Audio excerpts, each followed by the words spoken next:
All right, let's go. Benji is here. I didn't know if you were coming through for this celebration. This is absolutely a celebration of a Knicks win in Portland, 123-107. This is a game that we are going to probably look back on maybe after the season, maybe when we think back on the season, years from now, and we're going to be like, oh, yeah, that was when the Knicks, beat that crappy Portland team that finished like 36 and, whatever, 40, whatever you have to get to 36 wins. And it was not like a close game and this and that.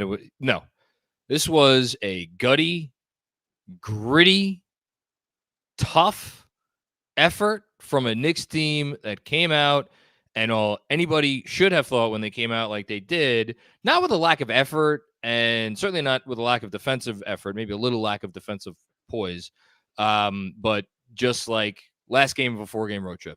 It's what it was. It was all over the place. It was so obvious, and they still found a way. And they found a way against a team that is not a very good team, and you could argue after watching their second half performance, maybe a broken team. But I'll leave that to those who endeavor in talking about such things. But for now, though, I will. What's going through my head. For now, it's sour. For now, though, I turn it over to Benji. Benji, your thoughts on I think a fun night in Knicks land. Late night Knicks. That was a fantastic second half performance. Yeah. It was shaky in the first half for sure. Looked like a team that was at the end of a long West Coast road trip, but they kicked it into gear with tremendous assistance from their bench. And these are the types of games where your depth and your bench are the most essential. Not only because Brunson's out, which already kind of eats into your depth, but then because legs are tired, the energy wasn't really there from the jump, and you have a guy like Deuce McBride, who was a revelation tonight, and you have a guy like Josh Hart, who has been a revelation since he arrived, and you have a guy like Isaiah Hartenstein, who has become their closing center here all of a sudden. More often than not, he's been a tremendous jolt of energy over the last, couple months now. And so they were huge tonight in turning the whole game around. I buried the lead. And in my defense, it's not much of a defense because the lead is Deuce McBride, as you just said. The only defense I could muster for not uttering his name explicitly in my little opening there is because this team is a team in the sense that they have so many different players who have a tendency to step up when they need, and up and down this roster. And this was a game, I think, and you just tweeted out your grades. I don't think nobody played poorly in this game. You didn't give out a single C. You gave out a couple B minuses, but like everybody played well. And it is really just such a nice luxury to know that it's a roster full of guys, including, again, a guy like Deuce. And even you could extend this to Fournier if we want to think back to the Philly game. Guys who are not even in the rotation who are capable of coming in and literally changing a game and winning a game for you. And Deuce did that tonight. I'm going to let you talk on Deuce because I know you have tracked him and paid attention to the subtleties of his game very closely since he got drafted. I will just say that it is the best game of his young career, and toss it to you. Terrific. Yeah. And, I remember I was on here and I forget which exact game it was, but it was just prior to the Josh Hart deal.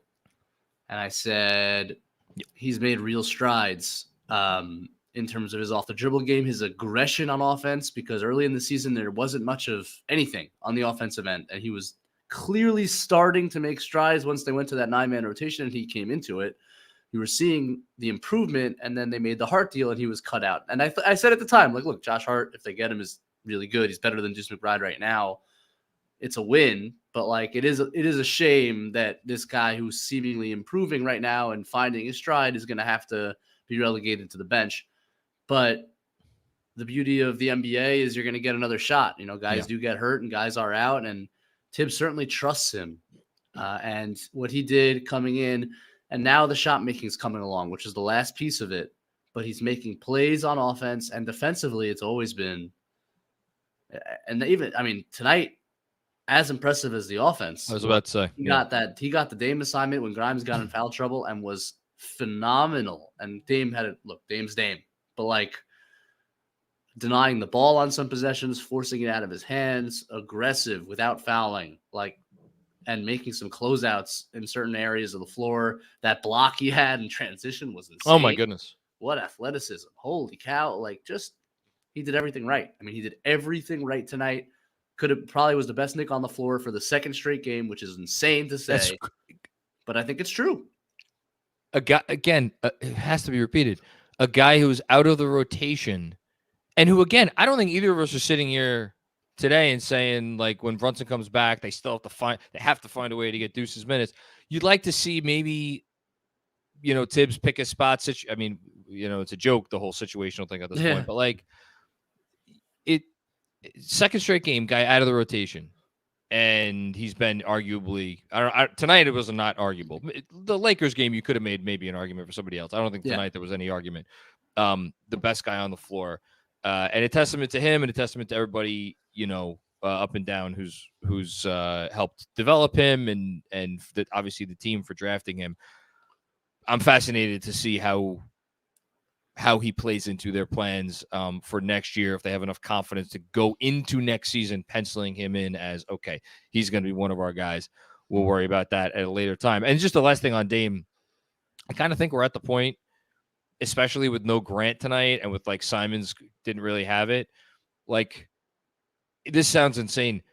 You could kind of say they limited him to 38 points on 11 of 26 shooting. Again, it sounds insane coming out of my mouth, and then you look at the numbers that he's put up over the last several months and what he's capable of.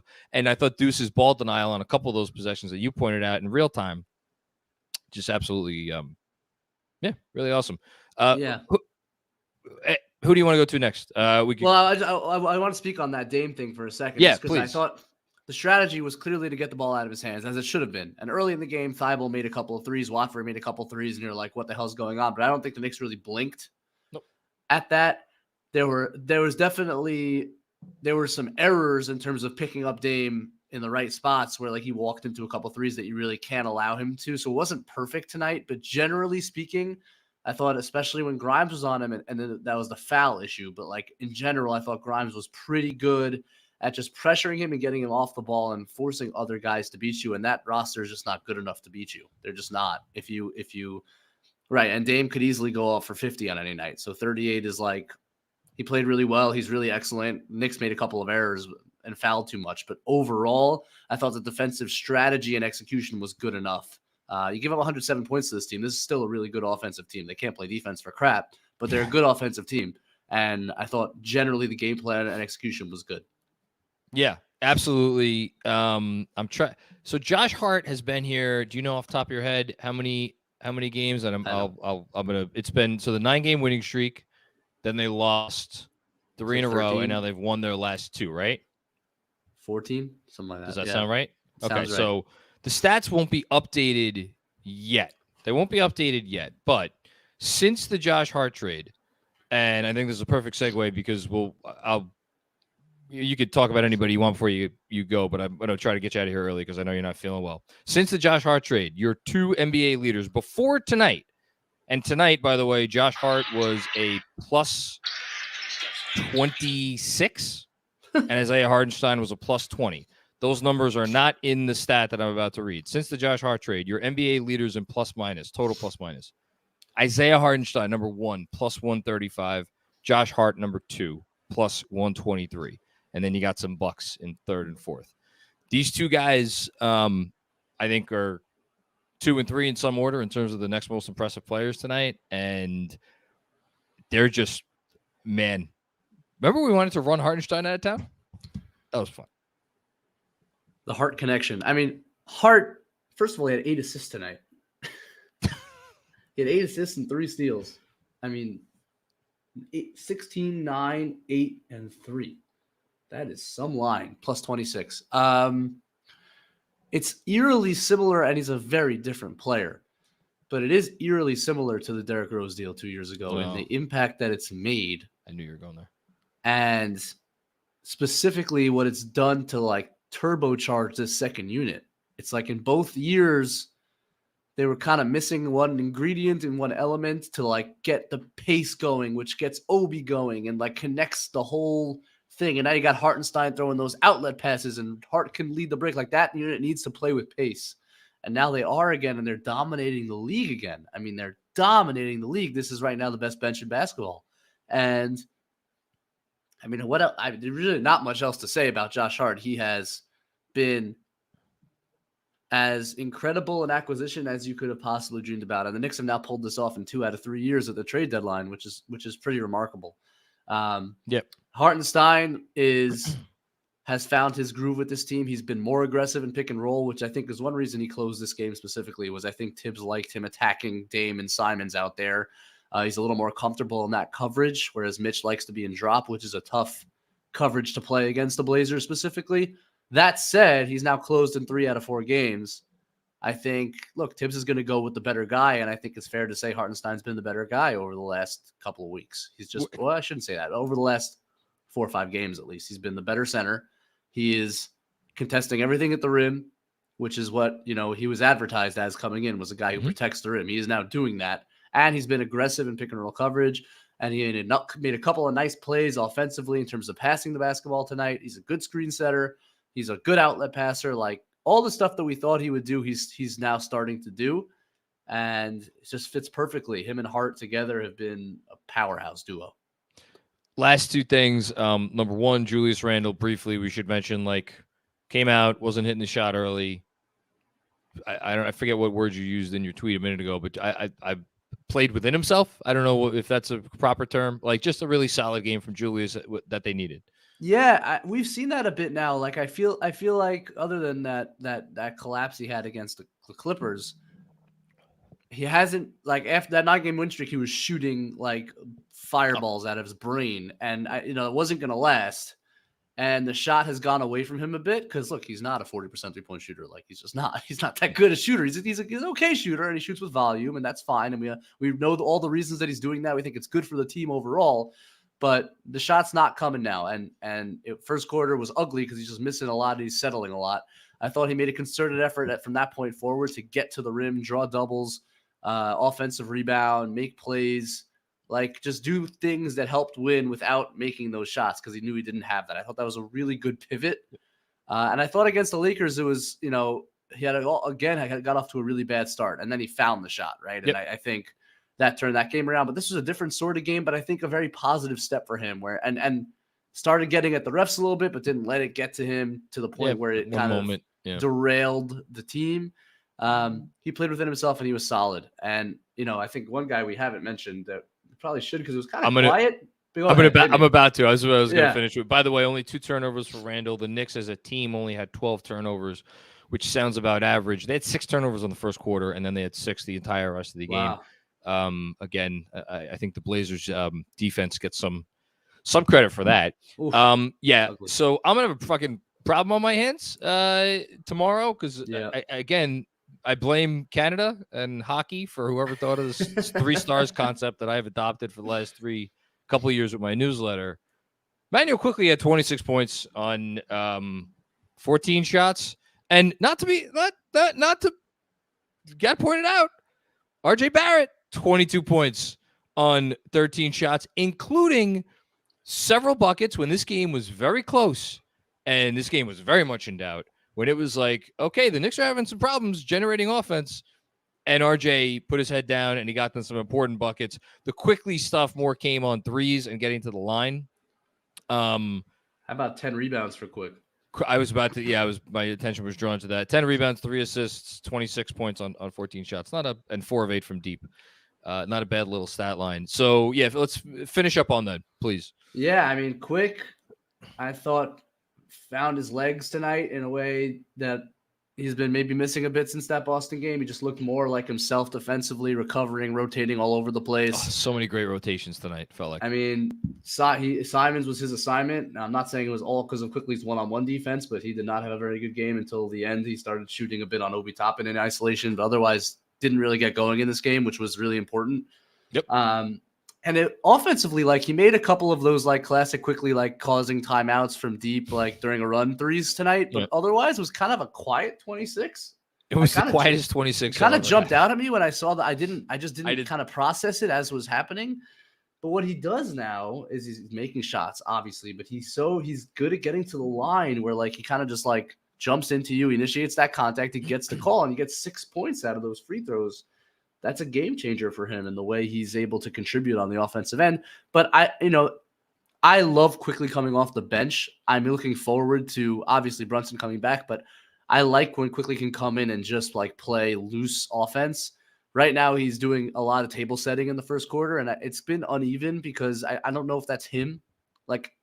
But to his credit, he's done it really well, and he's within the flow of the game now in a way that he's not when he's off the bench. Like he understands he's got to get Randall's touches. He understands he's got to get Barrett going. And I think those guys have been beneficiaries of that as well.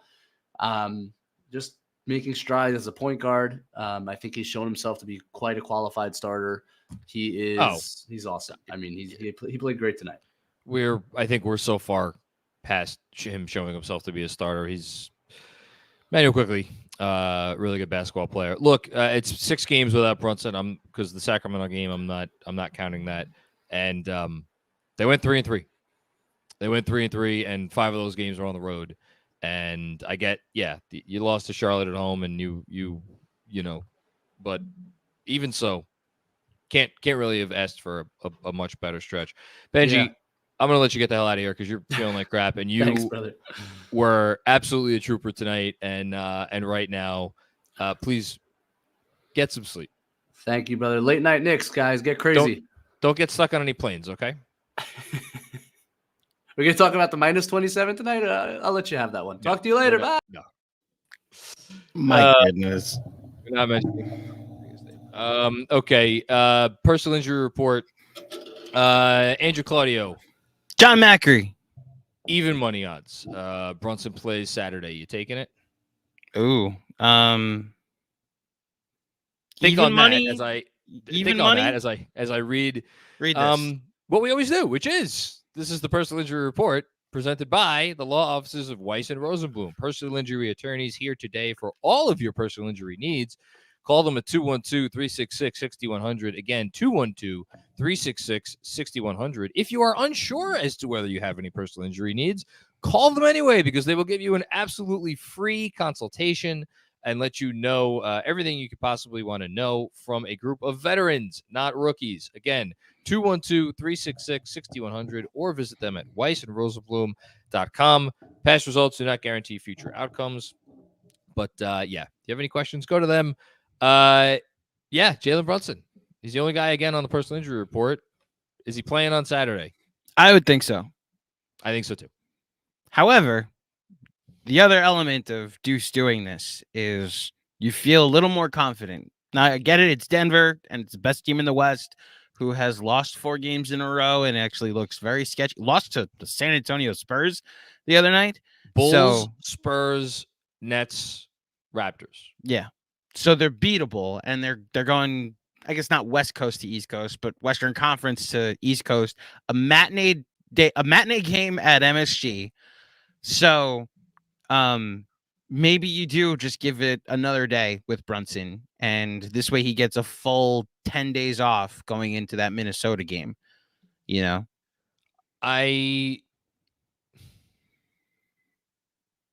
You know what?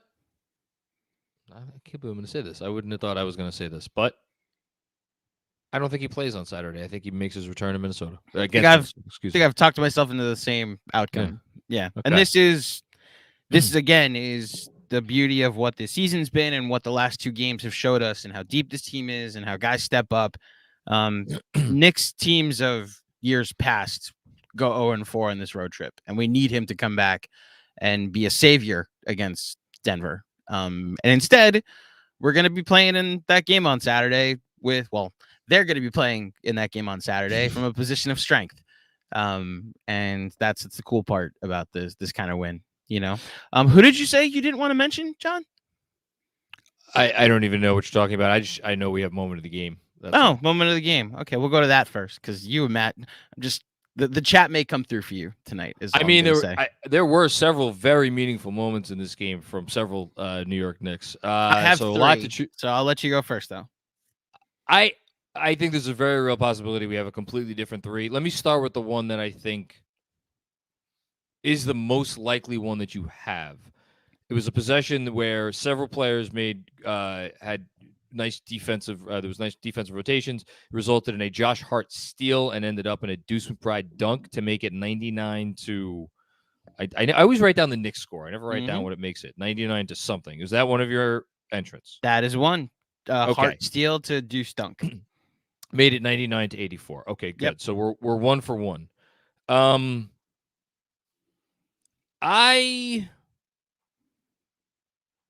There's got to be a Deuce 3 somewhere in there.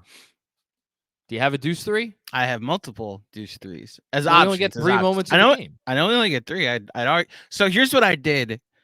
I got one in mind, but there's the Deuce 3. It's a corner 3 on a hard assist to make it. I think actually it's an Obi assist to make it 80. It was an Obi assist, 96-81. Oh, so that's the Obi. That's what I'm thinking of. Yes. The Obi assist to make it 96-81. Beginning of the fourth, we were all kind of like, okay, you got the lead to 10. The second unit, Portland adjusts and has Dame come out to start the fourth. You're wondering if they can weather a Dame storm, and immediately the Knicks go up to 15. The league gets up to 15, and it never really got that close after that. So that's absolutely one of them. Okay, so let's do that one. Let's see if we could go 3 for 3. I have 2 contenders for the last one. When the Knicks they tied the game a few times in the third quarter, but there was one instance where it was an Emmanuel Quickley 3 that tied it that felt especially big because it felt like Portland was kind of holding them off. The problem there was that was followed by a Dame 3 to put them back up, but obviously by 3 points. I want to say, the Quickley 3 made it 68-68. And then you could also talk about the RJ and 1, which followed, which tied it again. And then there was another Portland 3. It was an entertaining third quarter, a lot of back and forth. So one of those maybe. The one I actually want to go to, and this may sound nuts, there was a Josh Hart 3 that made it, this is going to sound crazy, 113-96. And there was something about that 3 that felt big in the moment because Portland had scored 2 consecutive baskets. And that 3 felt like, okay, not tonight. We're not letting it. This is not going to be a close one tonight. We're keeping the distance. I don't know. Did you have either of those? So, no. I do understand why you think those are the big ones. That third quarter was big. There is one other third quarter moment, though, and it's when the Knicks took the lead for good for the rest of the game. It was a Josh Hart assist to a Deuce McBride 3 to make it 78-76. Which was then followed by a left to right Josh Hart layup, which then followed another Deuce McBride 3 to make it 83-78, and we were off and running to a double-digit win. So you know what? Let's make it an all Deuce moment of the game entry, and we'll do those 3. Perfect. I do want to mention the RJ block that. Oh, yeah. The very good defense on Thibault trying to back him down. It was either Thibault or Simons. I would imagine it's Thibault, actually, but that block was one that stood out to me. So apparently there was a chase down in the first half. I should let people know behind the scenes, and you're welcome, everybody. I missed the entire first half because I was at the Rangers game tonight watching James Dolan's other team that is potentially going to win a title this year, and they won. And then I showed up for playback in the second half. Everybody was dejected because of how bad the first half was, and all I saw was a team dominate a broken Portland Trailblazers team. So this game had a lot of had a lot of really big moments, especially in the second half. There was a chase down in the first half. They're saying it was Deuce in the chat. Yes, it was. Jeez, an all Deuce. So that's actually what it should be: a Deuce chase down, a Deuce dunk, and a Deuce 3-pointer to give them the lead for good. It's a Deuce type of game. Yes. Good thing he's in triple the Deuce. Exactly. Yeah. Good thing he's in the extended rotation. I should say. All right. Yes. I'm he sure played we about 25 meaningful minutes tonight, Jonathan. I don't know what you're talking about. Yeah, All me right, neither. let's get to the super chats. Please. Let's do it. And thank you everybody for watching and being with us. It is 12:50 in the a.m. 12:50 in the a.m. Almost 1,000 people watching live. That's great. Make sure you hit that like button, please. It helps us out. Get other people to see this tomfoolery that we engage in as Knicks fans. All right. We start ourselves off with Red Sarachek. What's going on, Red? Deuce can be meaningful come May if we let him know. It's the question that I would expect to dominate tonight, and I'm kind of throwing up my hands. A 9-man rotation has worked for this team. Let's maybe go a little stronger than that.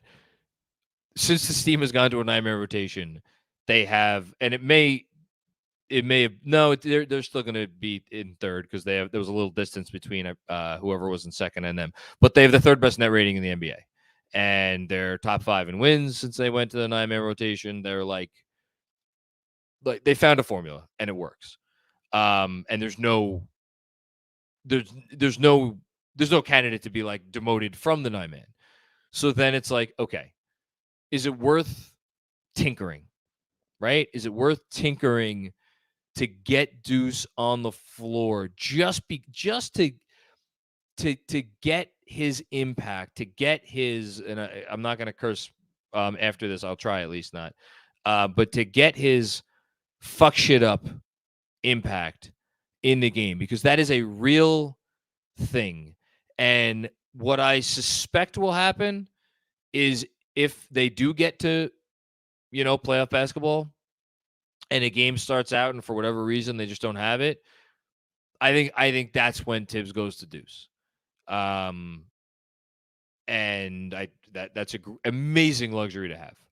I would not expect him to, but I also think there will be games where you probably won't see him. But the flip side of that coin is if there are games where you don't see him at all, I would expect there to be good reason why you don't. I don't think it'll be the type of game where it's like, man, how is he not going to Deuce? We're low energy, or we really need a spark. Like, I think if we get to a situation where it's like, okay, they need a spark, they need something, I bet you see Deuce in those situations. Absolutely. Thanks, Red. Good way to start us off with that question. Again, I don't pretend to know the right answer. I mean, he's an NBA rotation player. That's what he is. Bulldog Boxing Promotions prediction: do we turn to Deuce in a playoff game? Again, just answer this question. I think we will. I would bet on it right now that you will see. I was going to use a certain word. I'll try to use a different word. You will see minutes that matter from Deuce in a playoff game this year for the Knicks. I'll say that. Thanks, Bulldog. I'm not taking the bait. You don't have to. Next super chat. Bulldog Boxing Promotions. Cam's minutes were very meaningful tonight. I don't know what word that would be with the F followed by 3 asterisks. The Hive. Look. Can we get these out the way? There are several just like this. So let's just pile them on. Go ahead. Sam Garcia. Hey, Sam. Firstly, shout out to Deuce. What an unbelievable performance. Secondly, is this finally the day the Cam Hive shuts their mouths for good? I can answer that question. No, because the internet exists and nobody ever shuts their mouth. Colin Reardon took a massive. This is great. This is just exceptional. Took a massive deuce on him. LOL. Let's LFGK. Let's freaking go Knicks. Yes. Thank you, Colin. Robert Cross. It's your boy John. Deuce McBride. # Eastern Conference Finals Dark Horse. Yes, that's it. That's the tweet. Mm-hmm. Haitian Ferg. Goodness gracious. After running his mouth to Bondi in that one-sided biased report, Cam showed exactly he couldn't crack the rotation, exactly why he couldn't crack the rotation tonight. Hard McBride showed what dogs look like. Tibbs unleashed, and they ate. Okay, look, I'll say what I have to say.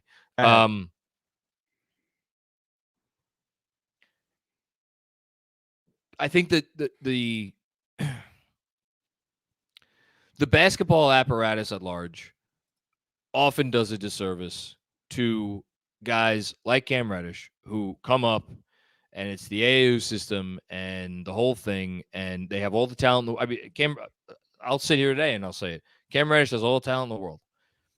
Now, I also think he lacks some very particular skills that, at least at this time, will prevent him from being a big part of a winning team. He also has the talent to improve those skills if he wants to put in the time and effort. And, it put him in a situation where he was drafted by a team. They needed him to be X, and he entered the league with the mentality of I'm going to be Y. And that mentality did not change upon the trade to New York. And then he kind of verged a little bit more on being X here in New York, to his credit. And something then got lost in the sauce there when he was kind of like, no, I need a little bit more Y. And Tom Thibodeau took one look at him and say, oh, yeah? Okay, I'll give you Y. Go right over there. And that was essentially that. And look, the talent is still there. All of the stuff is still there. I don't for 1 second think that he's like a bad guy or bad anything, but there needs to be a mentality change. And again, I used the comp months ago.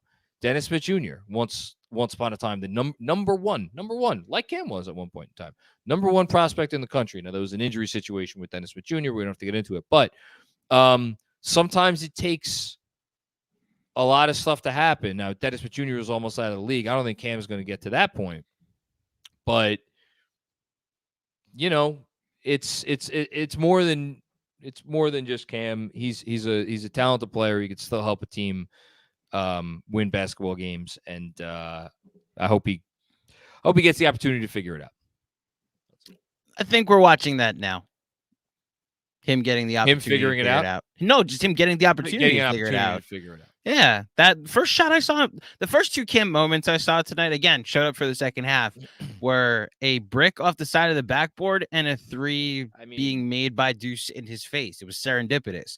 This is the player. Shout out to Duran, the visual variant, who was in the comments of the video I did with Danny Meringue this morning, and he was saying Cam reminds me of a 14-year-old prospect that you see the talent, you can't wait to see what it becomes.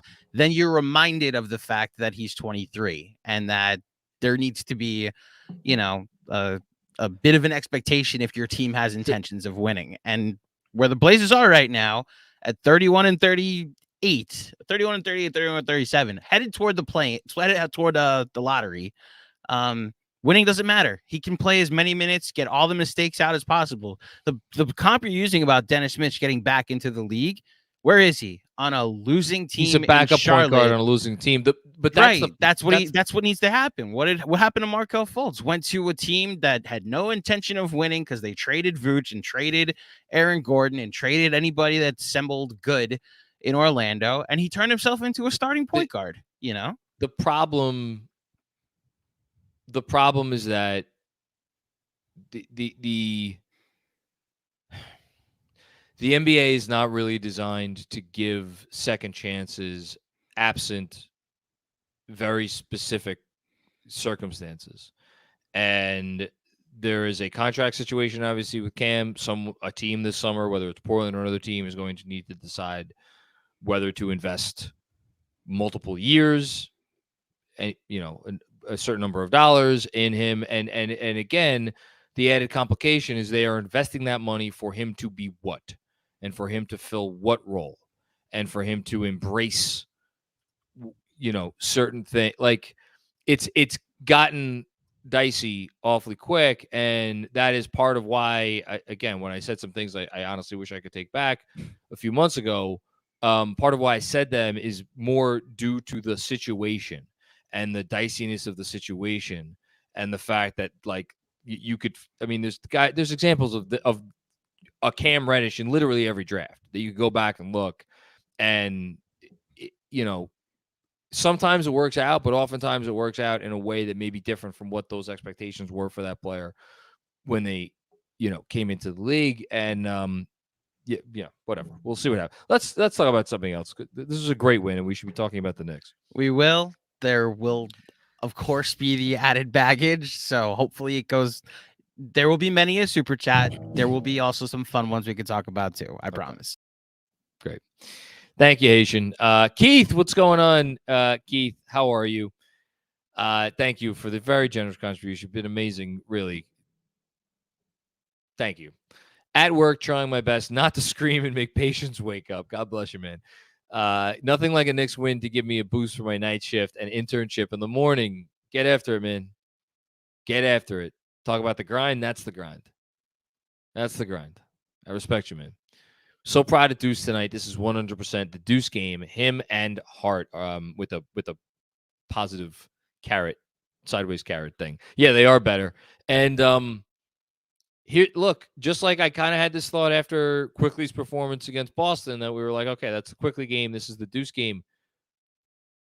I think this organization, which I've been so hard on at times over this, especially in the early part of this year, and specifically the front office.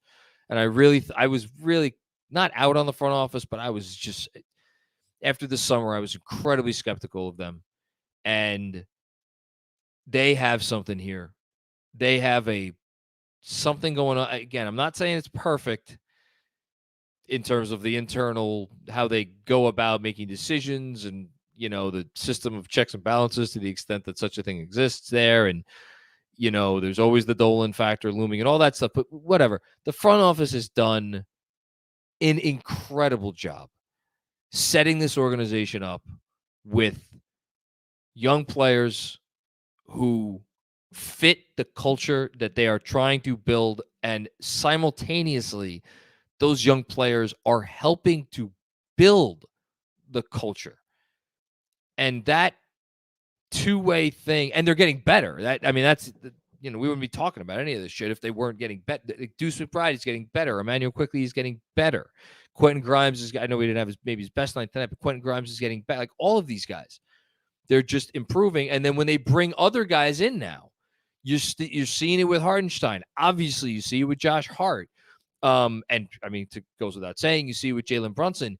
The guys they bring in are now maybe it took them a little while to figure it out, right? Like some of the acquisitions they made over the years, maybe not as much. And I don't mean Evan Fournier, by the way, because I do think Fournier actually fits that mentality a lot. I just think maybe his game was not perfectly suited, but yeah, credit to them, and obviously credit to the players themselves, including Deuce. Thanks, Keith. Hannibal Miles, we're in stride when we ride with McBride. That's 3 rhymes there. I appreciate that, Hannibal. Although I noticed you have an Atlanta Braves hat in your picture. I just noticed that for the first time. I've been on an anti-Atlanta kick recently. Very much enjoying the Hawks falling apart. Jesse D, one of my favorite wins of the year. It's in the top 10 for me in terms of just feel good. And like, again, that was a game. That was a game for most of it. I was nervous until the last 4 minutes. That's just me. The Deuce McBride game, I've always loved his confidence, and it was cool to see it all come together. The confidence, I think, one of the nice things with that situation, and I don't know, and Fred Katz wrote a great piece on Deuce. It was over this summer.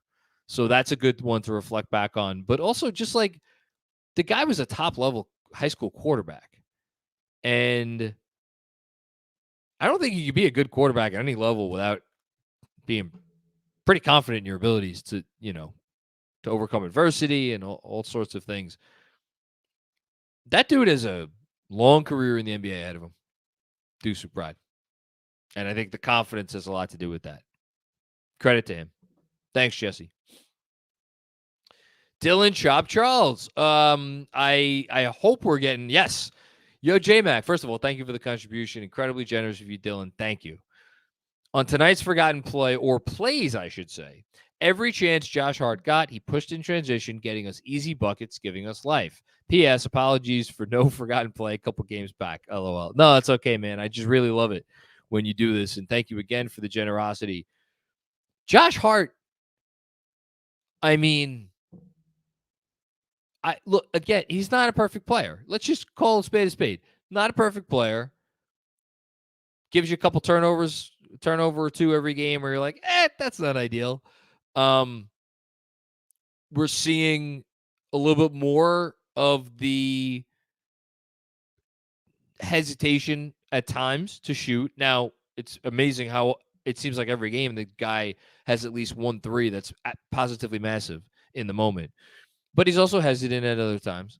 And yet, like, the league is full of imperfect players. I mean, how many perfect players are there? Not many. I mean, your role players are role players for a reason.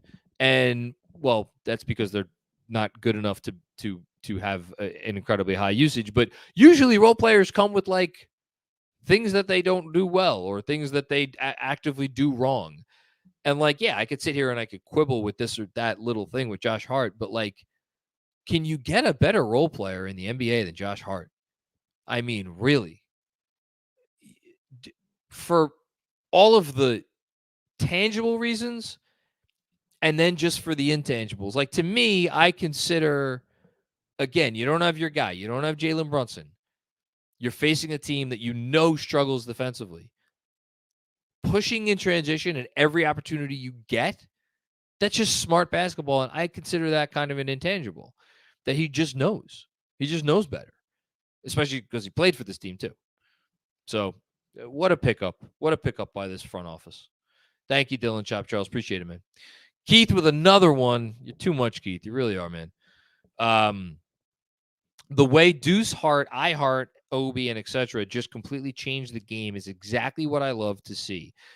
That grit and heart, no pun intended, is Knicks basketball. Huge win. Now let's rest. Pound to KFS.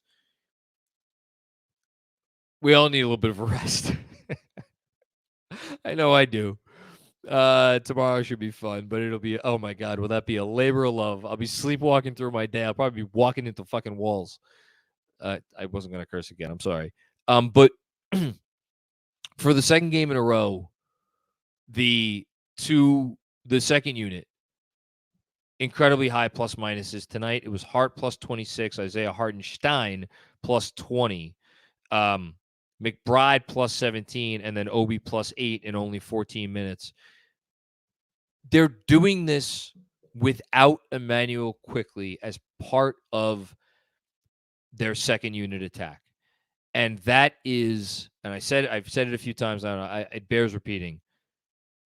He's such a part of what they do on the second unit. And for them to not have missed a beat where a major component, their leader, essentially, of the second unit is not there because he has to start. I mean, what a testament to all of those guys. What a testament to their preparedness and just, quite frankly, how good they are. Thank you, Keith. Danny Gardner, what's going on, Danny? As of 2 minutes left, Josh Hart, game high, plus 25. Cam with a game, with a game low, minus 27. Great team win. Julius Randle didn't have it, and everyone picked him up. 2 and 3, not bad without Jalen Brunson. Yeah, completely agree. It was a great team win. As good a team win as they've had this year, because you just think back to, and look, yes, Deuce was the star of the show, but Deuce was also the fourth leading scorer on the team tonight and 2 points ahead of Josh Hart. You know, so it's like, really was a great team win. And I actually want to push back on you a little bit there, Danny. Julius didn't have it with the outside shot, but I thought once he got in the paint and once he got in his bag, I mean, I thought he had some nice finishes tonight, some nice shots. But I know what you mean. He didn't have it in the way that we've been accustomed to him having it. Thank you, Danny. Rage X. 1 for 6 from the field, 0 of 3 from 3, 1 rebound, 0 assists, 2 points. Politics? Question mark. Sure. Hashtag Cam Hive. Not as good as hashtag Deuce Hive. I don't even know what to say. Brian Letts. What's going on, Brian? Last year, we felt like most of the roster stock went down from 2021. I had the complete opposite feeling this year, regardless of outcome. Here's how bad it was, Brian. And I was thinking of saving this for, and I will use it again, for a newsletter that I'll write at some point. But and I was only reminded of this because someone on Twitter brought this back up to me, and I'm happy they did. Early in the year, when the Knicks were struggling, someone asked me a question along the lines of not in terms of ranking their roster, but ranking the Knicks roster in terms of if you're trying to win a championship and you're also factoring in the possible benefit of a roster that has really exciting young players that are exciting and young with high upside, but also not very good right now, to the point that you might be able to tank this season. And then obviously on the other end of the spectrum, how close are you to contention? Someone asked me this again. It was early and they were playing very poorly, and individually nobody was really playing well. But I think I was I think they might be in the bottom 5 in terms of, again, factoring in you either want to be a contender or you want to be very bad with ideally some exciting young talent. But honestly, almost even without that, you'd rather be very bad. And I thought this team was so middle of the road with talent that just, again, the point is that you nailed it when you're last year we felt like most of the roster stock went down, because I think it did go down. And I know for me, it left me with really a lot of uncertainty about a lot of guys that now we look at and we're like, oh my God, how could I have ever doubted this player? Even quickly, there was a moment earlier this year where I was like, man, if the shot doesn't come around, really, what is this player's ceiling? To say nothing of some of the other guys. So great job by them. They proved me wrong, and they proved a lot of people wrong. Thanks, Brian. Sam Garcia's dad, what's going on? This was McBride's coming out party. The threes were huge and timely. Yeah, oh boy, were they ever. I thought every basket in that third quarter, because Portland was they took the punch early on, but then they started to punch back. I thought you could argue that offensively, at least, the best Portland played was in the third, where it was really going back and forth. And there was a stretch there where the Knicks needed to punch back, and boy, did they ever.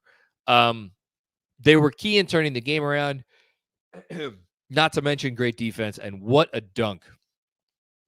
You got that right. The dunk was, I hope that wins moment of the game. That was fun. Hamdy M, what's going on, Hamdy? I have to give credit to this coach. He truly is the perfect coach for this team. I don't know about that. My hat is off to you, Coach Tibbs. I mean, look, he's the perfect coach in my heart. Is he the perfect coach for this team? I don't know. I don't know. I think he's well suited for them. And I think they've done a nice job of surrounding him with players who are, the sorts of players that he seems to thrive with. Now, the sorts of players he seems to thrive with, in my own personal opinion, are the exact sorts of players that you should want on your basketball team, which is part of why I like this coach a lot. But he's not an easy coach to play for. I don't think anyone would say he's an easy coach to play for. I mean, the funny thing about the Josh Hart interview it was a podcast and it was videotaped. It was him and it was Lowry, I think, and Andrew. I know the one. I know you know the one I'm talking about. If I say anything incorrect, let me know. But where they were interviewing him and he kind of compared Tibbs to, I believe, Jay Wright at Villanova, which Lowry obviously also played for Jay Wright. And there was a very clear implication. It's these are not easy men to play basketball for. But there was a respect, and you need to have players with the mentality of all right, I'm not in this because it's easy. I'm in this because I want to win. And I want someone to push me. And to that extent, because they have guys who are willing to be pushed, I think Jeff Van Gundy uses the term a lot. You got to be willing to be coached. They have a team full of guys who are willing to be coached in a very specific way. Does that mean Tibbs is perfect? No, it doesn't mean he's perfect. I don't know if any coach is perfect, but it's a good marriage right now. It's a really good marriage right now. Man, I'm just looking up that third quarter. The Knicks scored 42 points in the third quarter. Ooh. Man, without Jalen Brunson, 42 points in the third quarter. Kyle Kagan, what's going on, Kyle? Josh Hart in transition equals Dwayne Wade. I like it. I think you mean Dwayne Wade. You put D Wade. I'm assuming you don't mean Dean Wade of the Cleveland Cavaliers. Yeah, he's unstoppable. Kevin Danishevsky, stealing my line, baby. Top 10 win of the year. Deuce was awesome on both ends. Game changer. 26 for Quickly. Over the development with Brunson. Love the development with Brunson out. Cam, not so meaningful minutes. Hashtag let's go Knicks. Oh, what can you say? Kevin Danishevsky with another one. 41 wins, clinched 500 and tied the most wins since 2012, 2013 with an asterisk because they only played 72 games a couple of years ago. I believe that pace over a full season was 46 and change.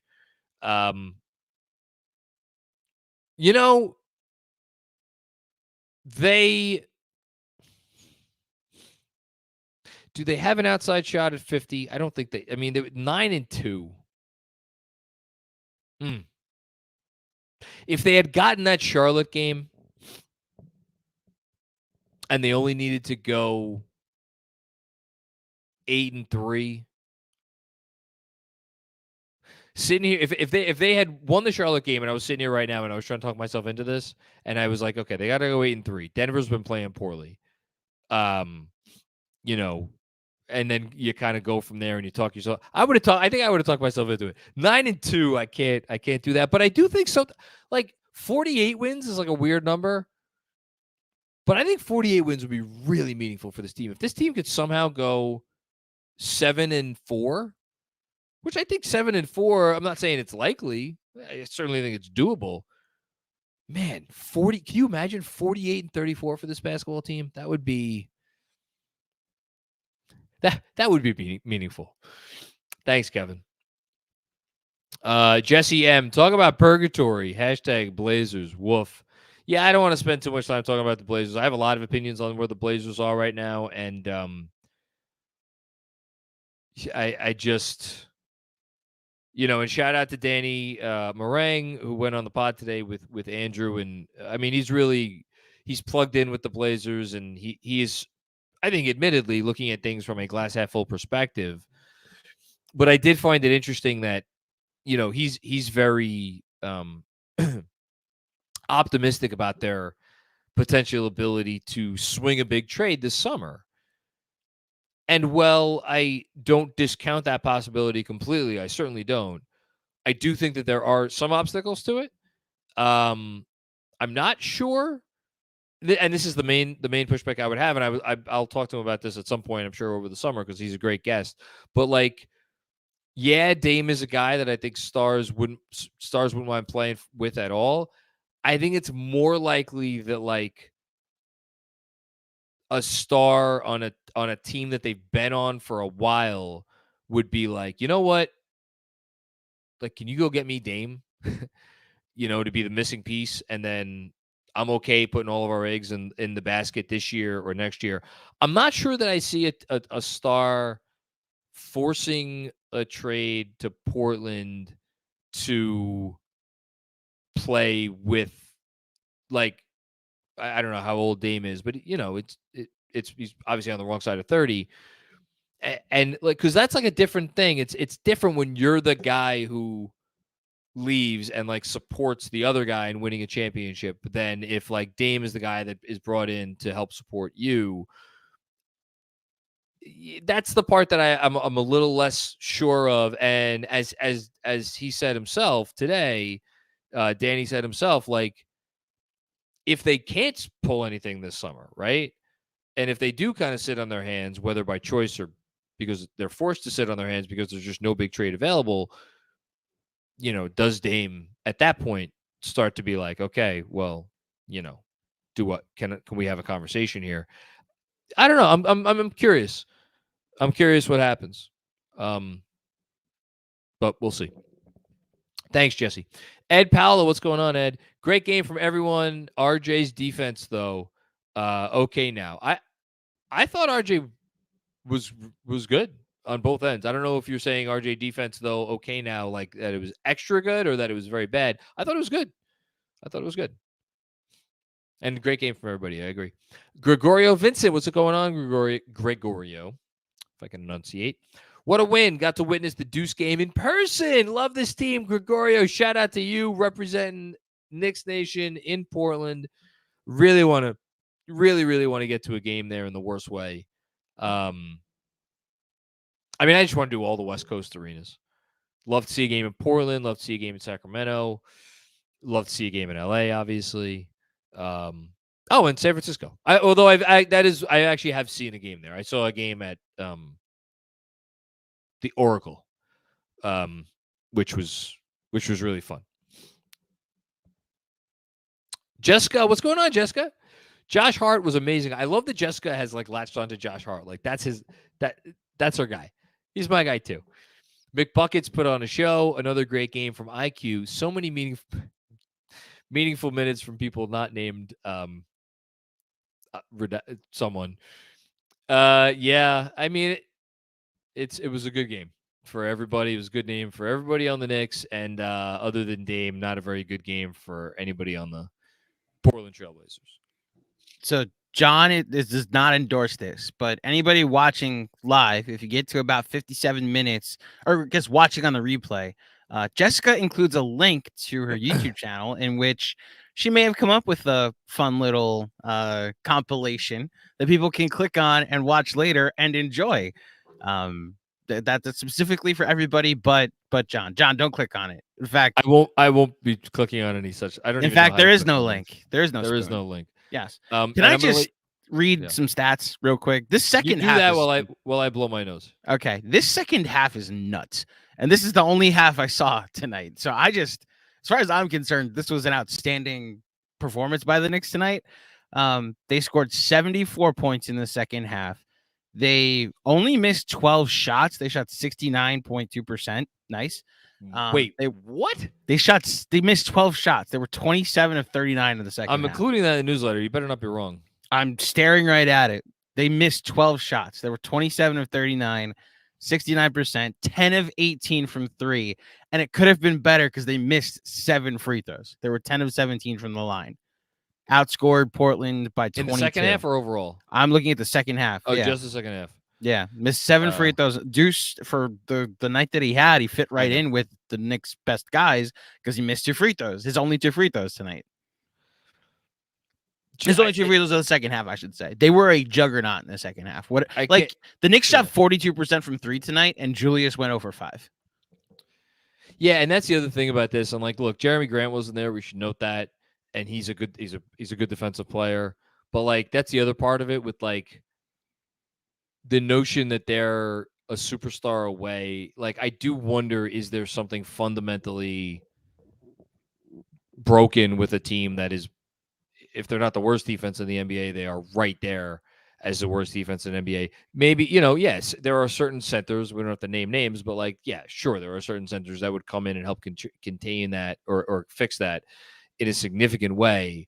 But they got, their roster is, when they traded away Josh Hart because they didn't want to pay him. Yeah, it was a money. Let's just flat out say it was a money thing. They didn't want to pay him what they knew his cost was going to be. And guess what? Josh Hart was part of the solution, not part of the problem. He was their best plus minus guy, if I'm not mistaken. So since the Josh Hart for redacted trade, I love how that's now the redacted name. The Blazers are the second worst team in net rating. They are 4-10. In fact, after tonight, they might go to worst in net. No, they're not catching the Rockets. They have the second worst net rating since the Josh Hart trade, and the worst defense in the NBA. They're giving up 122 points per 100 possessions. That's worse than the Pacers, worse than like the Kings, who give up 120 points in wins, at least, are down there. But every other team at the bottom here is just, it's weird. The Clippers are down here, which is weird, but I digress. But you know what's also notable about that? And we could say this as Knicks fans. And even like earlier this year, there was probably a moment where you could have said something to this effect. There are times where when a team is going bad defensively, teams come in and they're just licking their chops, and part of the confidence comes with the fact that they know who they are facing. And that was the Knicks in the second half. Like, they were firing away with confidence. And that's why, like, it was so weird. Not weird. It wasn't weird. They were just sluggish because last game for West Coast trip. But when they got off to the start that they got off, I wrote it down. They had 5 points in more than 6 minutes in the first quarter, So they really turned it around. And just to close the loop on the stats with some Knicks talk, so it's no longer just Blazers talk. Since the Josh Hart trade, the Knicks are 11-4. They are 3rd in offense, 10th in defense, and 2nd and 3rd in net rating. Wait, 11-4? Yeah, they might not have updated. It might be 12-4, but hold on, who's the 4th? They won 9 in a row. So since the Josh Hart trade, the next, so you're counting. I'm counting like since the trade. So you're counting the Sixers game they didn't play in, right? But I'm going by NBA stats. If you want to say Josh Hart is 11-3, you can. Yeah. But the Knicks are 11-4 since the trade. I'm just going the date that I sorted to is then. If you want me to go to that game, it probably actually improves now that I look at it. Of course it does, because they lost the Philly game. So the Knicks since then it hasn't updated for today. They are 10-3, but they are 11-3 total. 2nd in net rating, still 10th in defense, still 3rd in offense. Yeah. Teams, they're rolling right now. And a bunch of those, they don't have Brunson. So good point. Good basketball team we got here. Feels so good to say that. James Joy. What's going on, James? Thank you, man. The Deuce Man coming. Do it, John, for the people. I think I did.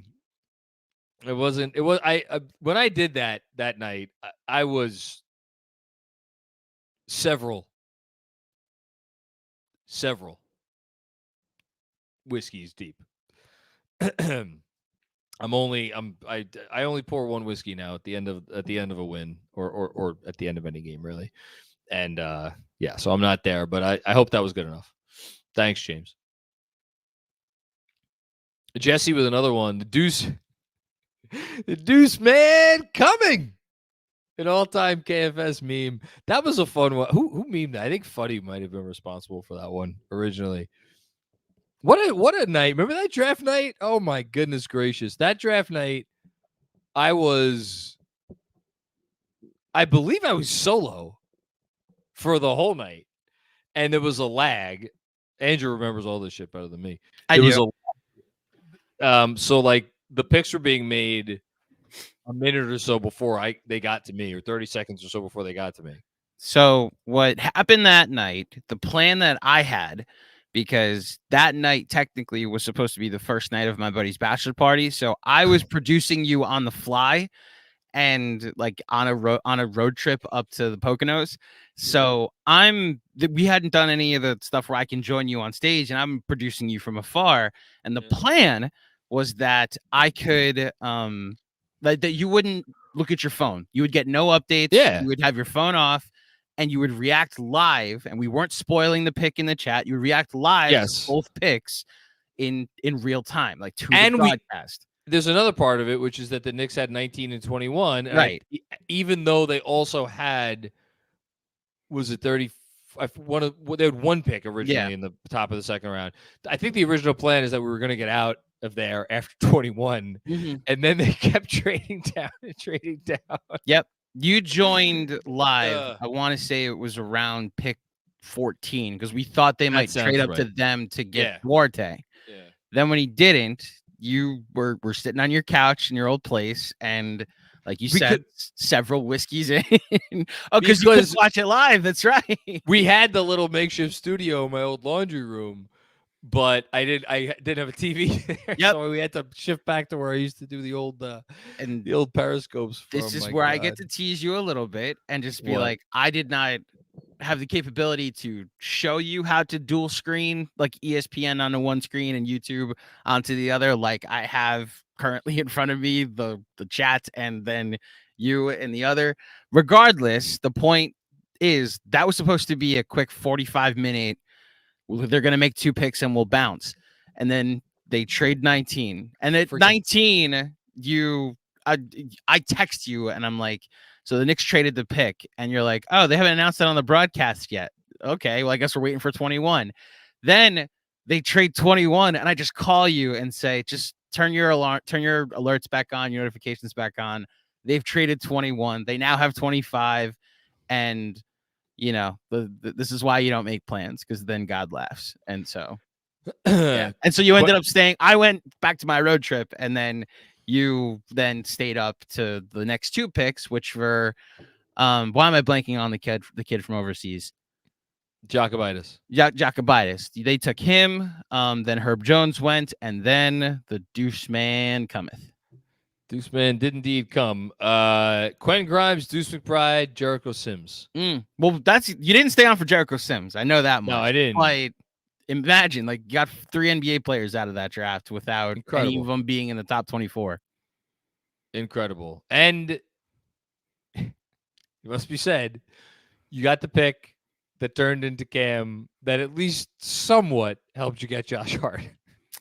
So I have a spin zone for you officially. Oh my God. So you're on an anti-Atlanta kick. I am very much so. I just don't like the Hawks. Right. So that pick is what they used to get DeJounte Murray.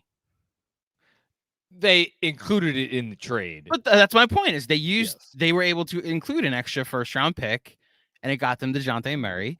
Hold on. And now look at that franchise. They included a pick that may turn into a first round pick. And at this point, I'm not sure I'd bet on it turning into a first round pick. Neither here nor there. I'm not even saying that. I know. It's like the value of the trade. I'm literally saying it forced them to make an all-in move so they could be the 10 seed going forward. And so they could fire another coach and then hire a credible coach and probably get that coach fired too because of the culture that exists. We need to do, I don't know if we should wait until after the play-in round to do, I don't know when we should do it, but we have to do another rankings for the Patreon pod. Because there are going to be some teams heading into the summer. Yes. All right. Let's keep it going. Thank you, Jesse, for inspiring that little walk down memory lane. Oh, boy. CJ Cervantes, Trace McBride. Yes, I love it. That's a great. Listen, at this rate, he might have to think about changing his name, his nickname at least. Thank you, CJ. Russ Guberman, improv comedy. Deuce proved that he deserves rotation minutes post-Brunson return. Do you think RJ and Quentin Grimes can spare some minutes? Thanks. I'll hang up and listen. So I was actually thinking about this today, just from a theoretical perspective. If there was a point to get Deuce 8 to 12 minutes a game in the rotation, where would those minutes come from? And my suspicion is that they would come, because here's the thing. Right now, when they're fully healthy, who plays with the second unit amongst the starters? It's RJ. So my suspicion is that it would be RJ's minutes. Now, when they're fully healthy, RJ's minutes have already been reduced because Josh Hart is here, and Josh Hart now closes a lot of games. So, like if most of those minutes are going to be coming from RJ, and then if you say, well, can Quentin Grimes spare some minutes? Like Quentin Grimes has already been sparing a lot of minutes. Like again, I would have to look at the numbers before and after, but I am quite certain that the biggest guys impacted by the Hart acquisition, other than Deuce, who obviously lost his rotation spot, have been RJ and Grimes. And Grimes is down, you look up a lot of games and it's like, Grimes played 21 minutes, 22 minutes, 23 minutes. Like, you really want to reduce him that much more than that? Like, the way this team plays and the way they go about their business, and then you could turn around and be like, all right, well, why not take away some of the minutes from some of the bigger guys, the bigger minute guys? Well, you're not taking away from Julius Randle because positionally it's apples to oranges. That's not going, taking away minutes from Randle is not going to get you more minutes to Deuce. So then you turn to like, okay, Brunson or Quickly. And this is the other thought that I had as I was working on a newsletter for later this week about Jalen Brunson's most improved candidacy. And actually, no, I had this thought also. Sorry, I write too many things in a given week. The Quickly newsletter from today, in which I looked at all of like the Quickly on-off data and like how he's great with everybody. But the one lineup that he's not great in is when it's just him and RJ out there. Now, has that lineup looked better as time has gone by? Yes. But the long story short, I think we're going to be in a scenario in the playoffs, God willing, they do get there, where I don't know how comfortable Tom Thibodeau is going to be with ever having a situation where at least two of Brunson, Randle, and Quickly are not on the floor at the same time. I think he's always going to want at least two of those guys out there when it comes to playoff time. Now, you may be asking about just like down, the last 11 games. I think it's probably more feasible. At the same time, though, it's like if they're in a dogfight with the Nets down the stretch of the season and it's a matter of maybe getting the 5 seed versus the 6 seed, I don't know. It's a tough spot. It really is a tough spot because he's a rotation player. He's an NBA rotation player the way he's playing right now. But I just don't see them adjusting to that level this year. We'll see. Hush, what's going on, Hush? Glad our player got their revenge game. Just a good game overall. Do you think Portland blows it up this summer and focuses on Sharp and Simons? Well, again, not if you listen to Danny Meringue, who, again, I would encourage everybody who's interested in the Portland situation, which is a very interesting situation, to go listen to that pod. It's still incredibly relevant, even though the game is over. I don't think they blow it up. I think they do everything they can to keep Dame there, unless Dame asks out. And then, so the last thing I'll say about this, and I mentioned meant to mention it during the playback, was the other thing that I would love to get in a conversation with Danny about. Danny was like, well, there's at least a possibility that they could, tank their way into pretty good odds at a top pick. And then could you imagine if they got, the number 2 pick in the draft and they ended up with Scoot Henderson? What a great trade chip that would be, whether it's, send Scoot to Miami for Bam or send him wherever.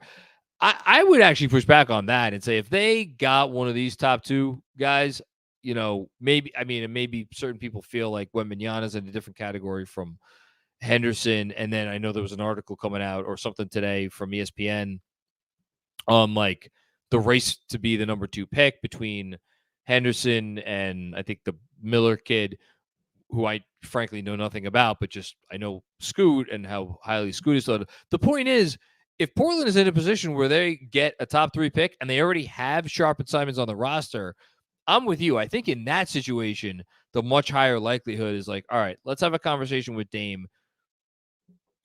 Let's see what we could get for Dame, or around if he's on board. If he's not on board, I don't think they'll do it. It's going to be dictated by Dame and what Dame wants. That's just kind of where the organization's at right now. I think it's a fascinating situation, really do. And if they get a top pick, it becomes even more interesting. Frank Miranda, what's going on, Frank? What's up, Mac? It's your boy Frank from Patreon. What a win. It felt like for a minute Dame was going to beat us by himself. Tibbs has to find minutes for Deuce. Deuce and Hart just changed the game with energy. Again, it's finding minutes. It's like it's like when people talk about all-stars, right?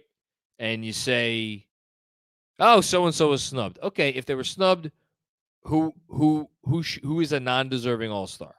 That's my response to you now, Frank. Okay, you want Deuce to get minutes? Who's he taking minutes from? And what's the situation? And how does it make sense? I get it. The guy's awesome. He's so exciting. Brings high energy. The whole thing. All of it. Not disagreeing with a word of it. Practically speaking, it's tough, especially when, again, this team has performed at such a high level with the formula that they have. But yeah, great win. And he changed the game. Absolutely.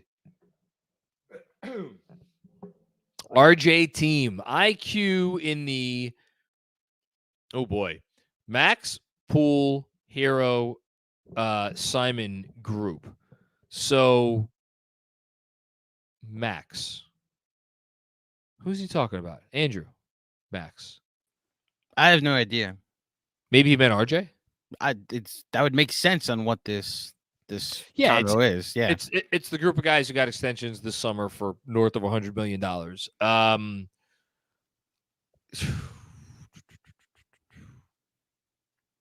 Gosh.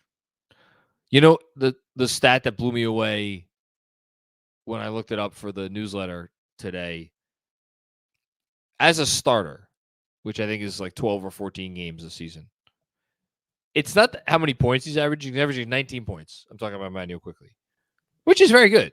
Tyrese Maxey. That's who Max is. Maxey. That's who Max is. Shout out Kevin in the chat for letting me know. Yeah, Maxey's going to get $100 million extension for sure. It's not that quickly he's averaging 19 points as a starter. He's averaging 40 minutes a game as a starter. So it's like you have a coach here who clearly cares about nothing other than, can you help him win games? He doesn't give a shit about anything else. Can you help him win games? And whether it's Brunson or RJ is down, because those are the only two situations where quickly has started, in Tom Thibodeau's opinion, it's like, I'm going to play this person essentially the entire game because that gives me the best chance of winning. That says a lot. And the fact that he's putting up 19 points in those situations where he is starting and he does have a higher usage by virtue of the fact that somebody else is out, it's like, if you're a young player who, when given starting opportunities, you're essentially a 20, kind of like a 25-5 guy with impeccable defense, it's a $100 million player. It's what that is. It's a $100 million player in the game today. It's just what it is. So you're not off. Robert Cross, first time, long time, John. Deuce McBride. That's it. That's the tweet. That's the only thing. I know you're happy out there, Robert. In Bend, Oregon. This was in your neck of the woods, right? Dylan Chop Charles. And one more thing. I don't want to hear nothing else about Cam Reddish. Reddish Hive is down bad. Dare I say in shambles. Oh, man. Should I say something about the Cam Hive? Andrew's being like, no. Don't say anything about the Cam Hive. The only thing that I want, and this is so freaking stupid and naive of me to want this. I include myself in this because, again, the rant that I went on Cam that's part of the problem, is that you get people like me who are in front of a freaking microphone and a camera or whatever for X number of hours every week, and you want to try to continue to be insightful and interesting and all of the things, and just, I don't want to say our the conversation about sports is broken, because it's not. There's great conversation happening and great stuff, but some of it is not great, and it's people. I don't know. I don't. We could do better. Can I add to this? Can I add to this as the person that's apparently holding you back from saying anything? Sure. Look, the part that I don't like about not what you said or what anything that's been said tonight is the agendas taking priority over rooting for your That's team what to win. Thank you for vocalizing the thing that I was unable to. And it's why, if you want to to take 10 seconds and laugh at the Cam Hive? I'm not going to. Could. I know you're not, but I'm saying if people wanted to, they could, because it was out there. I hope Cam scores 30 tonight. I hope he shuts Tibbs up forever. And what happened? We saw exactly why they were there traded people him. actually out there saying that? That is a thing that exists. And you know what? They're silent tonight. They went to bed early because the guy that took Cam's spot in the rotation came up big in Deuce McBride, and the guy they traded for came up big in Josh Hart. You know? I mean, it's a generational difference. People root for players now and get attached in that way. I don't think that's it. Know? I don't think that's it. I think, oh my God, I'm not getting on this track because I'll be here until 3 in the morning. But I think as a function of like, everybody needs a niche. Everybody needs a thing. Everybody needs to have their ultra specific, ultra like this. I stake this claim. Mm-hmm. You know, this is mine. And have it be their thing. And I'm not saying there is something wrong with that, but when it's who am I to say what people are going to do what they want to do, but I think I know why we watch sports. I think I still remember that, why we do this, why I'm here. And it's 2 in the, I mean, it's 2 in the morning. I'm talking about this basketball team. People are sitting here watching me and listening to me talk about this basketball team. I think I know why we all got into this to begin with. And I do think, I mean, I guess to each their own, but we have gone afoul of that at some point to a significant degree. Where, again, I mean, you'd think, well, if it doesn't make people happy, they won't do it. I don't believe that is true about our society anymore. I think there are many people who do many things every day that do not make them happy. And they are so entrenched to the point where there is no getting back out. To say nothing of the fact that just getting into arguments seems to make people happy nowadays. But I wouldn't know anything about that. Look, the thing I always wanted us to stay away from is it being about Cam. The Hive, we can address them and laugh at them or give them. I'm not laughing at anybody tonight. Okay. I'm talking to everybody listening and watching then. If they want to do that, go right ahead. It's why I'm happy that most of tonight has been laughing at the Hive. Cam had a rough night. He's a 23-year-old kid. 23-year-old kid playing through his struggles right now. Good. Go play all the minutes in Portland that you can and figure out your way to your next contract. And then on that contract, figure out your way to your next contract. We wish you the best. But that's all it is, you know. The last thing, and then we'll move on from this, please. I actually feel worse for the Hive than I do for Cam. Cam, I don't know how much his rookie contract was, but that dude's never going to have to, I mean, I hope if he's been smart with his financial decisions, that dude's never going to have to worry about money for a day in his life. And to say nothing of the fact that if he actually does figure it out as a basketball player, which I said a few months ago I didn't think he would ever do, then he's really never going to have anything to worry about. It's the, like, again, I do feel bad for people who are again, why are you watching sports? Or why do you have a team that you root for? Like, what, like that you want to be happy and you don't want to get so in the weeds on this, some anything or another where it's like, I don't know. Yeah, let's move on. Jesse M. Playback app drains my phone battery too quick. Sorry about that. I blame Andrew. I blame Andrew too for many things. All of the things, actually. We could all blame Andrew. It's fine. What was the score of the game after I showed up? What happened? You were the reason. Quite literally, the Claudio Cure happened tonight. Claudio Cure. I love it. Hashtag Claudio Cure.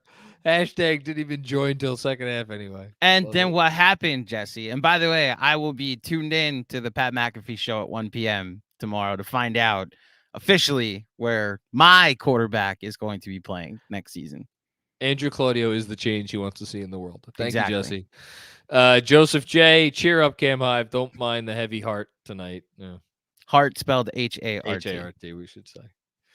Hayden Freed, Dame asking why they trade for Cam and not Deuce. Well, that's funny. That's funny. That's good. Why did you get that guy? There you go. Robert Cross. Is it fair and reasonable to say that Deuce McBride needs to be in the rotation moving forward? If so, is Obi the odd man out? My goodness gracious, Robert, how quick you turn. Hashtag 53 wins. No. Obi Toppin should not be out of the rotation. I actually know I appreciate Robert for coming up with a solution, a potential solution. I would not do that. I think Obi's a valuable contributor on this team. I think he's finding his 3-point shot after he lost it for a while. And I still think he could be a danger in transition.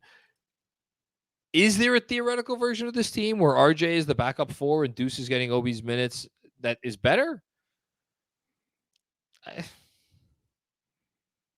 That's a small lineup. It is small. It's Deuce quick because again they're fully healthy, so it's Deuce, Quickly, Hart, RJ, Hartenstein. That is a small lineup.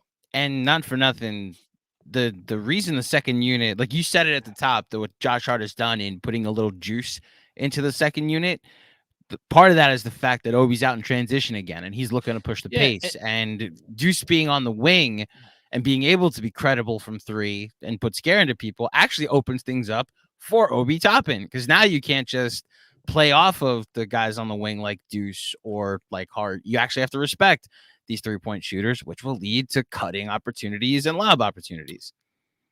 Yes, to all of that. Completely agree. Activating Obi Toppin is a big deal for this team if they want to try to win games in the playoffs. And so that's one thing. And 2, not everything has to be black and white. It's not that you're in or you're out. I understand it certainly feels like that way under this head coach, who is perhaps the most black and white coach in the league that we have. But even under him, I have faith in, like, again, things aren't going well in a playoff game. They're down 12 in the first half because they're just I don't put it past him to throw Deuce in the game and see if he can inspire a little energy. I think we could get that. I really do. That's my hope. Actually, my hope is not that, because I don't want them to play poorly in a playoff game. Greg Moran, back at the 5. Huge dub. Honestly think this stretch without Jalen Brunson is important in a weird way. I know exactly what you mean, and I completely agree.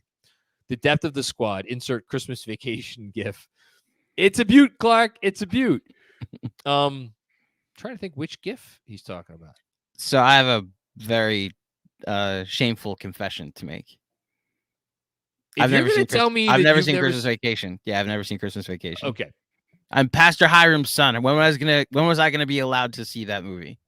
So I eventually saw other movies when I got older, but there are certain things from this era, especially of comedy, where I haven't seen. So shame on me for not getting the reference of the GIF. I'm wondering if he's referring to the pool that Clark wants to put in, which of course is a reference you will not get because you've never seen the movie. Christmas Vacation is not only my favorite Christmas movie, it is in the running for certainly top 10 comedies of all time for me. You need to correct this. I will rectify it. Okay. You watch Breaking Bad, I'll watch Christmas Vacation. Breaking Bad is a TV show that lasts like many, many hours. Christmas Vacation is 2 hours. And it's great. Yeah. Fantastic. Watch Christmas Vacation. Deal. Please. Danny Gardner. When RJ gets trapped, he needs to get in the habit of taking a few steps back. Yeah, I like that. Opens up the short roll and then the threes. The Blazers ran it a bunch in the first half. Yeah, I think pulling it back is a good idea. I also think just like maybe moving it quicker. Because like I still don't feel like on the majority of when RJ gets the ball and like they crowd him, like sometimes there's a quick pass there that is there to be made that he maybe doesn't see or whatever. So I think both of those things would be good pieces of advice. Thanks, Danny. As always, appreciate you, man. Q left blank. I heart Josh and so glad no 4th consecutive head case Julius Randle. Was Julius a head case? This road trip, there were moments where Laker game? What was that? No, the Clipper game when he. Well, the Clipper game, I know, but it's 4th consecutive head case. I'm wondering that. So maybe not. That might be compounding the entire trip into one moment, but I hear you. Yeah, I think we all at times got very frustrated with Julius, especially in that Clipper game, and listen, this is the difference between last year and this year. Actually bounced back, helped them win the Laker game, and was part of the onslaught in the second half tonight, Onslaught's a good term. Pack Daddy 23. Let's go Knicks. A little sloppy in the first half. Yeah, sloppy's a good word for it. Sloppy, like kind of sloggy, which is a word that I've invented. But glad they pulled it out. Shout out to all you degenerates still up, and Adam, game 4 of the West Coast road trip. Shout out to all of y'all guys and gals. Thank you. Luke Stone, Hartenstein has been impacting winning so much without scoring. His effort on the glass and defense as well as his passing are so impressive. I will again reiterate, what am I supposed to do with stars of the game tomorrow? Isaiah Hartenstein had 0 points, and it feels very wrong to not give him a star of the game. What do you do with stars of the game? Jeez. I mean, McBride's getting the top one. Josh Hart the next? I feel like I've been giving Josh Hart a lot of love in stars of the game. Look, the 3 plus-minus leaders are Josh Hart plus 26, Hartenstein plus 20, Deuce McBride plus 17. The issue was Hart also. Hart was, when he was good, he was amazing. All the things he did were amazing. He was also not great in his coverage of Dame. He had a couple turnovers there. So, like, there was a downside there. But, like, honestly, putting either Quickly or Barrett ahead of Hart also feels just not – it feels wrong. Mm-hmm. I would have Josh Hart. He almost had a triple-double tonight. I would absolutely have Josh. And he had 3 steals. Like I that would be my 2-star, and then flip a coin between Julius pick the starter, Julius RJ Quickly. I gotta say, I'm kind of leaning Hartenstein with his big fat 0 points for the third one. So it's an all bench stars of the game. I really thought Hartenstein had a really great game. Yeah, he didn't need to score. That wasn't his role tonight, and that's fine. I don't know. But also, I meant what I said early on when I said RJ's buckets were big. I mean, Quickly's buckets were big. Stupid exercise. RJ team. Mavs literally changed our entire franchise around in more ways than one. Not great. Not great, Bob. No. Or Mark Cuban, I guess. No. Mark, Jason. Yeah. Who's the former Nike exec that runs the team now? Nico. Yeah. Nico Harrison, yeah. Yes. Not what you want. Johnny Chiba, what's going on, Johnny? Deuce Chills. I know you've always been very high on Deuce. The Deuce Hive. I'm here for the Deuce Hive. Breakthrough game. Yippee. Hart plus OB equals H2O. Oh, I like that. H2O. And which is accurate for the chemistry because it's 2 hydrogen atoms and 1 oxygen atom forming a covalent bond. Anyway, but you know that you're a teacher. Ball movement. Hashtag start Hart less first quarter, third quarter minutes for Julius Randle equals minutes to hashtag free OB, hashtag Knicks on crack. Thank you, Johnny. Pass me what you've got, Johnny. Jeez. Haitian. I don't think you can handle that. Haitian Ferg. Didn't mean to be a wet blanket earlier. Haitian, you're never a wet blanket. We love you here, man. Just have a problem with the Tibbs hate.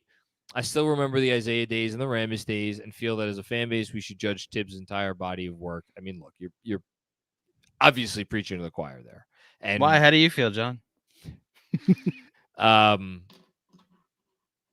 I'll go back to the same stuff I said 2 years ago. There was a certain something that needs to be said for bringing accountability and integrity and just lots of positive qualities to an organization that seemed to be unable to attain many of those for whatever reason for a very long time. And I think he's had a really good year. So I'm obviously fine with anyone who would like to give him some credit for that. Ron Severe or Severe, why does IQ start the game deferring to Randall constantly instead of being aggressive? I think that's part of their game plan is to get Randall going. And I mean, I don't know that I could sit here and be like, that's a bad plan because it's worked a lot really well this year. And it's like, I look, this could be the most wildly off base thing I've ever said for all I know, but I'm going to say it anyway because maybe it's true. Julius Randle has seemingly willingly ceded closing responsibilities to Jalen Brunson this year. And I wonder if there was not some consideration given over the course of whatever it is, the offseason, this year, this and that, to like, okay, Julius is our starter. Jalen is our closer. And that is a great way to make sure everybody's happy. And I'm not trying to imply that like Julius cares about his numbers only and Julius like worries more about his point scored than like win. Like I'm not trying to imply any of that, but it is kind of a nifty little formula that they've stumbled upon. Now, could IQ be a little bit more assertive? Sure. Absolutely. But you're also talking about a guy who is still learning the balance between scoring and dishing it as someone who's stepping into the point guard position for Jalen Brunson. So, there's a lot of considerations at play, I think. I'll say. Kevin Danishevsky, if the Blazers get Wemby, then do they get a star? Man, if they got Wembanyama, it'd be wild. It's literally the one. There was a lot discussed in that conversation with Danny, and just to go behind the scenes, we talked for like an hour afterwards. He has some takes on Aaron Rodgers and some connections as well that we were able to talk football and then like life afterwards as well. Cool. But that's the one thing when he was like Riley would blow it up and then Bam's a Blazer, and it's like because I wanted to respectfully be like, so given the track record of attracting free agents to Portland, how is this happening? I think I'm not putting this on him. I think it's maybe true of not just Blazers fans, but other fans. Like, we can't possibly sit here in New York and emotionally process what Damian Lillard means to that fan base. We don't have the capability because we don't have a player to compare to other than Patrick Ewing. And it's not the same because of the New York market, and how it kind of like it's a much tougher market, but like Dame to them is, I mean, he's everything and then some. There's a little he's everything everywhere all at once, John. There's a thing that he said over the summer when we talked to him that stood out to me about Portland's relationship with their all-time greats and how like Bill Walton, how that ended, how Clyde Drexler ended, the Jailblazers and the reputation they had, and like how Sheed was forced out. Could even Aldridge, you could even throw on that list. Yeah, LaMarcus Aldridge is on that list.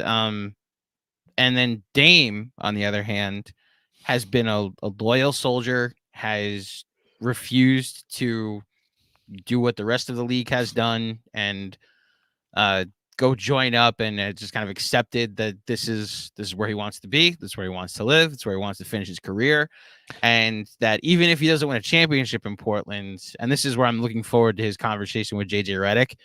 He's the guest for the Old Man of the Three this week.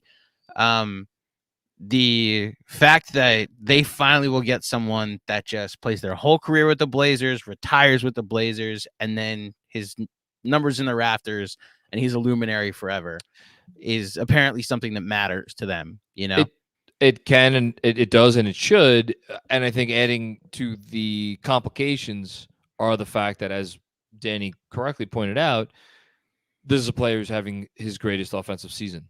And I don't know how we're supposed to judge offense anymore in comparison to history, but like, because the sport is sports is very different this year. But like, he's putting up numbers that we just haven't seen, in the way that he's putting them up. So, yeah. Ron with another one. I know he's starting, but I like to see Quick run with the second unit more. He plays better with the bench unit, like in the third quarter tonight. So, basically you're asking for, well, Brunson is out, for quickly to get the, no pun intended, quick hook and then come back in and run with the second unit. And the reason that's kind of dicey is, no, maybe not. I was going to say, because then you're relying on Julius and RJ, and who's your point guard out there? Well, I guess maybe you're subbing in Deuce earlier. I don't know. It's tough. I personally have no issue with how they're using him, but I appreciate the sentiment. No, that's it. The end. It's only 2:06 in the morning. Nothing else you want to talk about? No, this is a fun half of basketball game, a fun full night of sports between, the fact whatever's going on with the NFL free agency. The World Baseball Classic is going on right now. I know I'm wearing a Mets hat at the moment. I have not watched a pitch of this event because it's not real. And then, watched a hockey game and then watched a half a basketball game where they were outstanding with you guys. So I had a fun night. I also had a fun night. I would just say, and I said this on halftime, I'll say it again. I'm so thankful this is the last West Coast game. I feel like every last West Coast game of the season, I want to pop a bottle of champagne because I am not going to miss these sorts of hours, especially since I attempted, and God bless my wife, who accommodates me to no degree with the schedule and what have you, was like, it was 7 o'clock, 7:15. She's like, go take your nap. I could not for the life of me fall asleep. Damn. Hate that. It wasn't happening. And then eventually I gave it some time, and then eventually I just came in here and laid on the couch and watched basketball for an hour and a half, 2 hours before tip off. This might actually be the place to end with, because you probably watched some of the game. What Denver team are we watching on Saturday? Yeah, no, I the games I was watching, I watched the Denver game, I watched the Brooklyn game, and then is there one other game that I think I watched a decent amount of? Maybe those were the main two. I don't know what's going on with Denver. But I'd be worried a little bit if I was a Denver fan. I thought the Nets were very impressive at times tonight, and the Oklahoma City Thunder were also very impressive at times tonight. I looked ahead at the Nets schedule. It's not easy. Specifically these next 4 games. So they are at home against Sacramento tomorrow. So when you're hearing this on the 16th, they are home against Sacramento. Then they play Denver again, this time at home. Denver is a back-to-back. They play the Knicks on Saturday, then they play Brooklyn on Sunday. Then it's an away and away. No, it's a home and home where they play Cleveland twice on Tuesday and Thursday next week, both in Brooklyn. Then they welcome Miami. No, see, I'm reading the schedule wrong. Then they go to Miami and they go to Orlando. Yep. No, it's not easy. But look, they're playing well. I thought they played well for long stretches tonight. McCall's really, it's not maybe consistent, but he's playing at a near all-star level. I'd argue it's consistent. I'm seeing nothing but 30-point games in his game log right now. No, the numbers are there, but like there was a stretch tonight in the third quarter where they just really needed somebody to like step up and like stop the bleeding, and it was just, we're asking a lot of this player who was, known as like the best role player in the league not too long ago, and now we're maybe thinking of him in a different way. Yeah, interesting stuff that's going on. I'm just, I'm looking at 2 numbers. Knicks are 1 ahead of Brooklyn, and they are 3.5 up on Miami, who is a team that I am still not ready to ignore. No stretch of the imagination am I ready to ignore the Miami Heat. I'll ignore them for both of us. Sounds good. All right, Andrew Claudio, you're a champ. John Macri, you are you're a covalent. Sasquatch. You're a covalent bond. No, I'm a Sasquatch. So you got found at halftime tonight, or in the middle of the third quarter. So you're a trail cat, is what you are, John. I am a trail cat. That is how we ended tonight. Shout out to all the trail cats out there, and shout out to, of course, everybody still watching and who checked us out tonight and who is listening on the podcast tomorrow. Thank you for tuning in. Like the video, give us a rating if you're doing the podcast thing. Those help us out and subscribe to anything you're not subscribed to that has the Knicks Film School name on it, because why wouldn't you want to do that? We will be back on Saturday for the post game after Denver on here. We also got Jeremy and Mia recording tomorrow night. Casual Friday crew, pregame for Denver, all the things. Yep, all the things. Full days of programming while the Knicks are off for the next couple days. All right. We'll see you soon, guys. Take care.